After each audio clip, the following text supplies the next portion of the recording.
everyone. This is Maheen, and welcome to the Canadian SME Small Business Podcast. Today, we are discussing a massive shift in how we think about business ownership. In 2026, entrepreneurship doesn't mean starting with a blank slate. It means stepping into the shoes of established owners and scaling existing legacies into new heights. Joining us is Steven Wang, the CEO of Venture for Canada, a Rhodes Scholar with a background in corporate law at the highest levels in New York and Toronto. Steven now leads a national charity that has supported over 7,000 young Canadians. He is here today to discuss entrepreneurship through acquisition and how we can solve the $1 trillion succession crisis facing Canadian SMEs. So without a further ado, let's dive in and welcome Steven. Steven, we're very pleased to have you on the show today. Welcome to the podcast. How are you? I'm well, thanks. Thank you so much for having me, Ryan. Yeah. Of course, very pleased to have you with us. Now, Stephen, I know I mentioned a lot in my intro about the succession crisis, so might as well just begin our conversation with it. Now, nearly 76% of Canadian business owners they plan to exit in the next decade, yet very few have a formal plan to pass the torch. Stephen, tell us, what risks does Canadians face, or Canada face, I should say, if SME succession is not addressed? Absolutely. Well, in some ways, this isn't just a retirement issue. This is a potential threat to Canada's GDP and our local sustainability and stability and Canadian sovereignty. Because, as you said, over 3/4 of small business owners plan to exit over the next decade. This represents a transfer of over $2 trillion in business assets. And the problem is also that only about 9% of these owners have a formal succession plan. So this means that, this could be a huge business succession challenge. Who's going to take over? Is it going to be, for example, just some private equity firms from abroad that's going to, roll up and squeeze out? And this could mean, not just local jobs, communities affected, supply chain stability, etc. So the implications are quite significant. And at the same time, it means an opportunity for a responsible intergenerational transfer of ownership, so that a new generation, Canadians who previously didn't think about, access to ownership and capitalism and entrepreneurship can also take over. So, yeah, overall, I would say we're facing indeed a massive, they call it silver tsunami. And if we don't find a new generation of buyers, we aren't just losing businesses, we are evaporating the economic bedrock of our communities. So that succession has significant implications across the board for our country. Right. No, you're right. I mean, preserving these local legacies is clearly such a matter of national economic resilience, not just individual business success. And that leads us to our second topic, which is exploring how entrepreneurship through acquisition offers an alternative path to business ownership. Tell us more about this entrepreneurship through acquisition, or also known as ETA. What is ETA and why is it an overlooked path to entrepreneurship? Absolutely. So when we think about entrepreneurship, usually we're thinking about startups, and obviously that's a very important part. In some ways, that's kind of the R&D of our economy, as they're pioneering new frontiers, and now we're seeing a lot of AI native companies and startups and other tech areas. But ETA, in some ways, is the infrastructure, because it's taking what works already and making it better. How do we modernize a whole generation of businesses that are already proving that they're delivering value across our Canadian economy? So both are essential, but the ETA pathway has been underrated and undervalued. And you've seen this, for example, in the States. The search fund model have actually proven results in aggregate of IRR, internal rate of return, pre-tax, of about 35% and about 5x return on invested capital, based on Right. a Stanford Business School stat. And also looking at, thinking about ETA is that you are already building on something that's a proven product market fit. It's really about how to, again, modernize that in a responsible manner. So this is particularly relevant given this business succession we're talking about. And it's an ideal fit for those who perhaps would love to become an entrepreneur business owner, but might not want to start something from scratch. Mhm. And they love leading teams. They can bring their industry experience, helping to optimize systems rather than, trying to build something from scratch. Right. So if startups about inventing the future, ETA is about securing the present. And in doing so, you're taking a healthy cash flow business and giving it this digital native energy that it needs to thrive for this next decade and beyond. Right, right. Yeah, this is crucial to really understand that stepping into a profitable business with an existing customer base significantly lowers the day one, risk for a new founder. And that kind of helps us also needing to discuss how the ETA landscape in Canada differs from the US market. So tell us, Stephen, like how does the Canadian ETA landscape differ from the US? For sure, it's actually quite different in some ways because the Canadian market has been fragmented. Mm, In some ways, that's a challenge, but also it's an opportunity for those who are interested in pursuing this path. So in the US, it's a fairly mature ecosystem. There's a lot of established academic institution, MBA courses, specializations. You also have policies like the small business SBA loans. You have standardized deal pathways. On the Canadian side, as I mentioned, there's more fragmented financing, there's less institutional support. And we do have some, for example, BDC has some support on this front. The banks also are launching increasingly specialized transition and M&A units, but they're still developing. So it does mean that in this Canadian landscape, it requires more creativity, more also capital literacy, financial literacy. So the landscape is more bespoke. So therefore, I would say that the opportunity is that there's a lot more that can be done.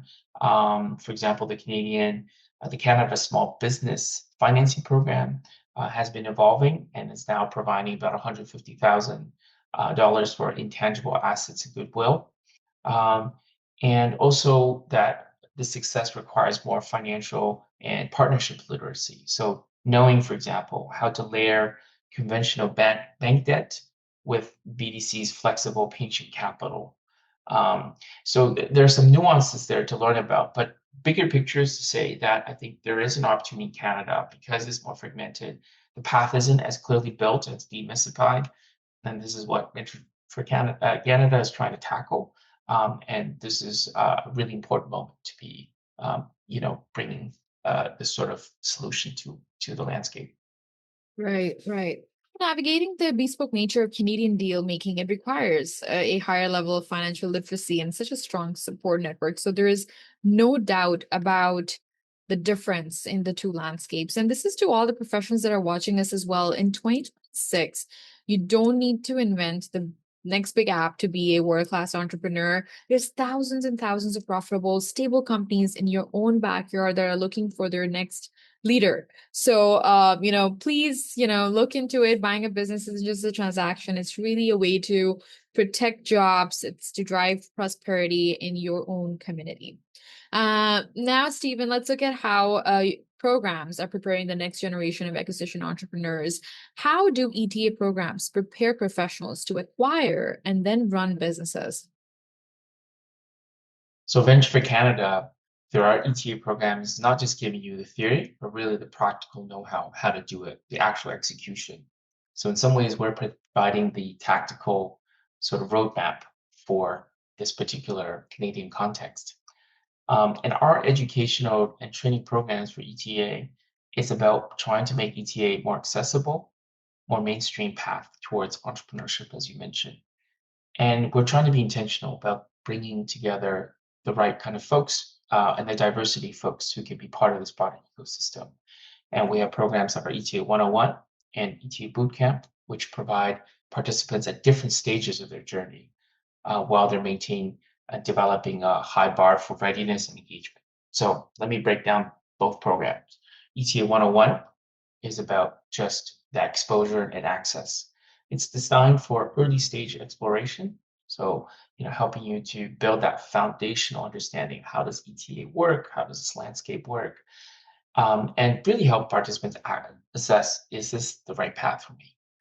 And it allows sort of broadening that access without requiring prior experience.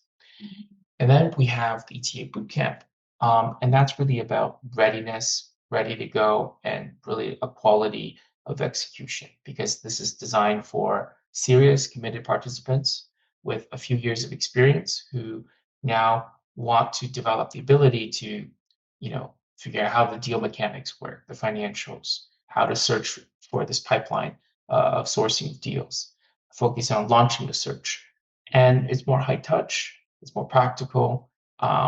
It's about decision making and execution. And I would say for both 101 and bootcamp, it doesn't necessarily require a business background to join, because people bring all kinds of different experiences and development. So, and our participants then have access to an incredible network of mentors and speakers and leaders who have a lot of experience who want to give back. And they're operators, investors, lenders, lawyers, searchers, bankers, brokers, sell-side advisors. So it's the whole range. And we try to help bring that ecosystem together to provide the best access to our participants. And it's intentional to give that a mixture so that it reflects kind of the real ecosystem that they would participate. So that's sort of the spectrum, as going from the 101 to boot camp, and they can join different stages. And just as we are talking, we just launched our ETA boot camp in Toronto recently, and then we did our ETA 101 cohort that's underway. And then as we continue to expand, we have an upcoming Montreal cohort that's happening on June 6th. And we're trying to make this more accessible to more Canadians. We'll have more programming later this year as well in Toronto, Western Canada. So we'll try to cover the whole gamut across the country. That is very insightful, really. And it helps us understand how do we equip the next searchers even better.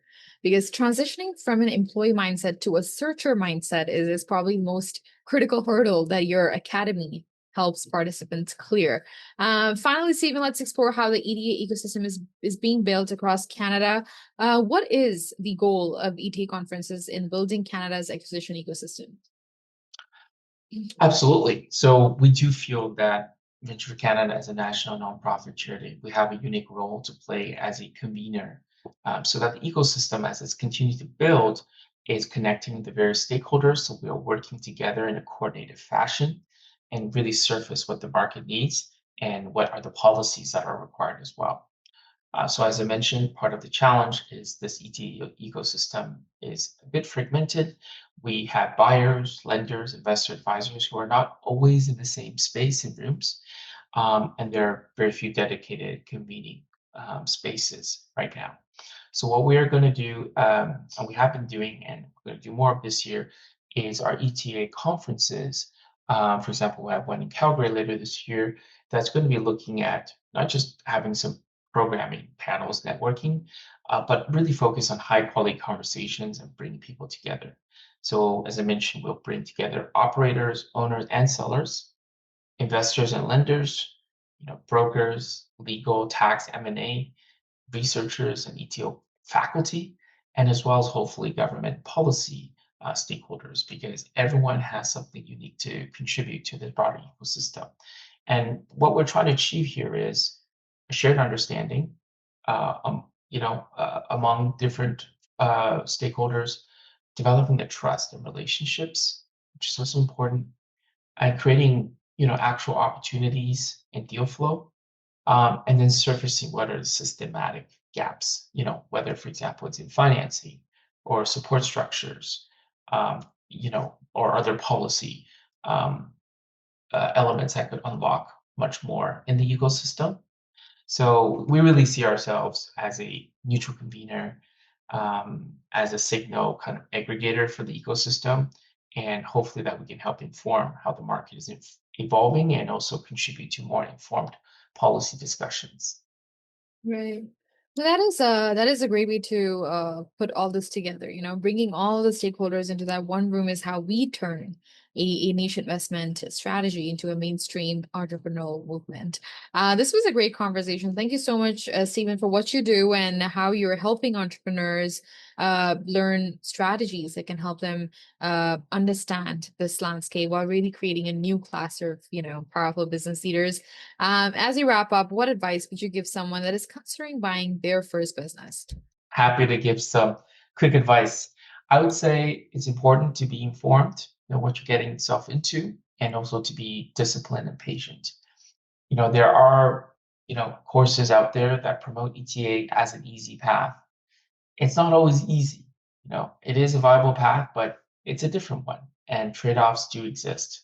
So it's important to think about, what is your motivation for doing this in the first place?